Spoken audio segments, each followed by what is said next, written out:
வணக்கம். இலங்கை செய்திகளுடன் நான் நிரோஷன். விரிவான செய்திகளுக்கு முன் தலைப்புச் செய்திகள். பதற்றமான போர் சூழ்நிலையின் போதும் இலங்கையின் எரிபொருள் மற்றும் மின் விநியோகத்தில் இடையூறு ஏற்படாமல் தொடர்ந்து செயல்படுத்தப்படும். நலிந்த ஜாதிச உறுதி. கொழும்பு துறைமுகத்திற்கு வெளியே பல வாரங்களாக தரித்து நின்றிருந்த ஈரானிய கப்பல் ஐரிஸ் புஷேர் இழுவை படகின் உதவியோடு திருகோணமலைக்கு மாற்றம். சஜித் பிரேமதாசவை ஒரு வலுவான தலைவராக ஏற்றுக்கொண்டு நாட்டின் பலமான எதிர்க்கட்சியை உருவாக்க முடியாது என்று ஜனநாயக தேசிய முன்னணியின் தேசிய அமைப்பாளர் நிருஷகுமார தெரிவிப்பு. உலக சந்தையில் கச்சா எண்ணெய்க்கு அதிகமான டாலர் செலுத்தி இலங்கை எண்ணெய் கொள்வனவு செய்ததாக வெளிநாட்டு ஊடகம் ஒன்று வெளியிட்ட செய்திக்கு இலங்கை பெட்ரோலிய கூட்டுத்தாபனம் விளக்கம். தொடர்வது விரிவான செய்திகள். மத்திய கிழக்கில் நிலவி வரும் பதற்றமான சூழ்நிலையின் போதும் இலங்கையின் எரிபொருள் மற்றும் மின்சார விநியோகத்தில் எந்தவிதமான இடையூறும் ஏற்படாமல் தொடர்ந்து செயல்படுத்தப்படும் என்று சுகாதார மற்றும் ஊடகத்துறை அமைச்சர் நலிந்த ஜாதிச உறுதியளித்துள்ளார். இது குறித்து கருத்து தெரிவித்த அவர், உலகளாவிய எண்ணெய் சந்தையில் காணப்படும் விலை மாற்றங்கள் உள்நாட்டு எரிபொருள் விலைகளிலும் தாக்கத்தை ஏற்படுத்தக்கூடும் எனவும் அதன் காரணமாக எரிபொருள் விலையில் ஓரளவு உயர்வு ஏற்படும் சாத்தியமுள்ளதாகவும் கூறியுள்ளார். அதேவேளை அந்த விலை உயர்வின் முழு சுமையையும் பொதுமக்கள் மீது ஏற்ற மாட்டோம் என்ற நிலைப்பாட்டை அரசாங்கம் எடுத்துள்ளதாகவும் அவர் தெளிவுபடுத்தினார்.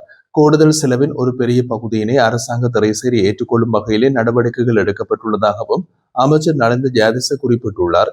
மேலும் தற்போதைய போர் சூழ்நிலைகள் தணிந்து சர்வதேச நிலைமை வளமையாக மாறியவுடன் எரிபொருள் விலைகளை மீண்டும் குறைப்பதற்கான நடவடிக்கைகளை அரசாங்கம் விரைவாக மேற்கொள்ளும் என்றும் அவர் தெரிவித்தார்.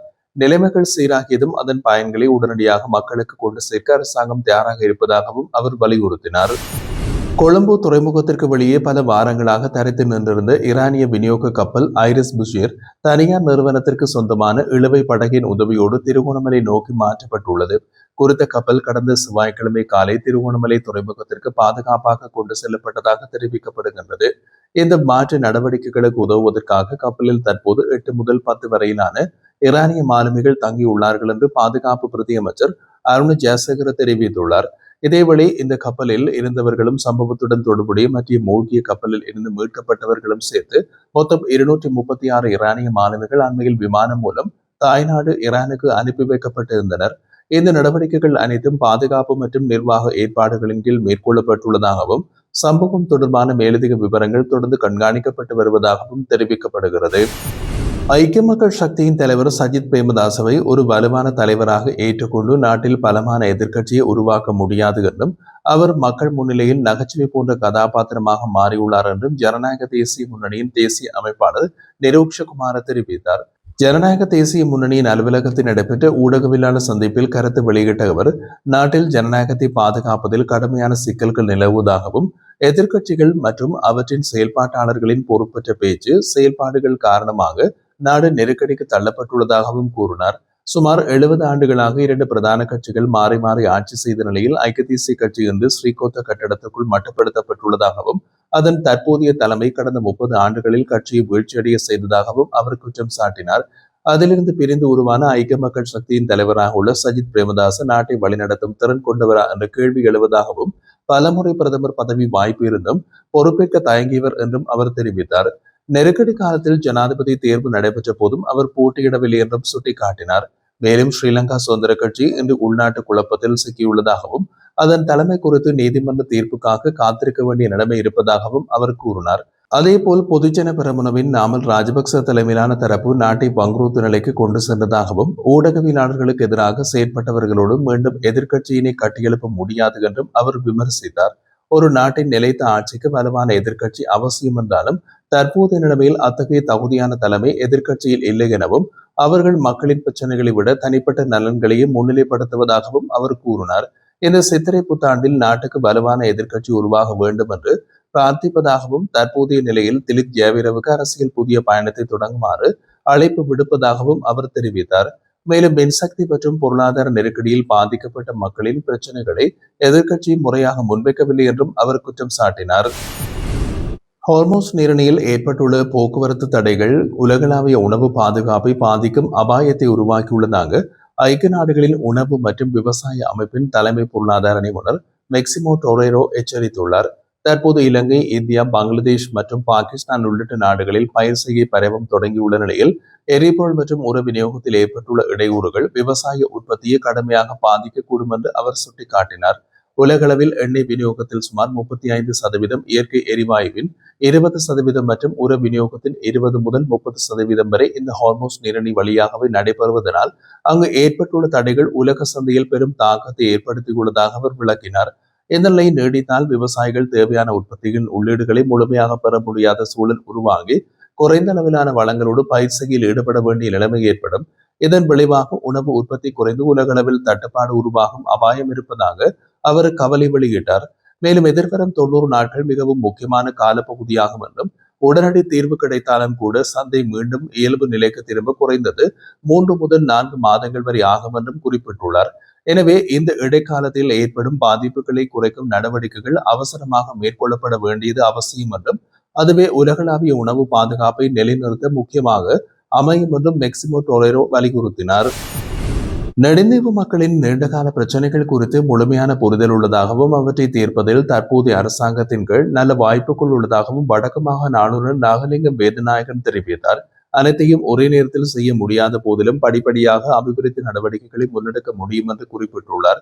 38 மில்லியன் ரூபாய் செலவில் அமைக்கப்பட்ட சுற்றுலா தகவல் நிலையம் மற்றும் பயணிகள் இளைப்பாறும் மண்டபத்தை திறந்து வைத்த நிகழ்வில் அவர் இதனை தெரிவித்திருந்தார்.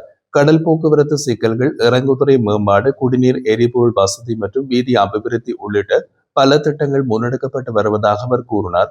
மேலும் அரசாங்கம் தேவையான நிதியை வழங்கினாலும் சில நிர்வாக தாமதங்கள் காரணமாக திட்டங்கள் மந்தமாகின்றன எனவும் சுட்டிக்காட்டினார். எதிர்காலத்தில் நெடுந்தீவு முக்கிய சுற்றுலா மையமாக வளர்ச்சி அடையும் என்ற நம்பிக்கையும் வெளிப்படுத்தப்பட்டது.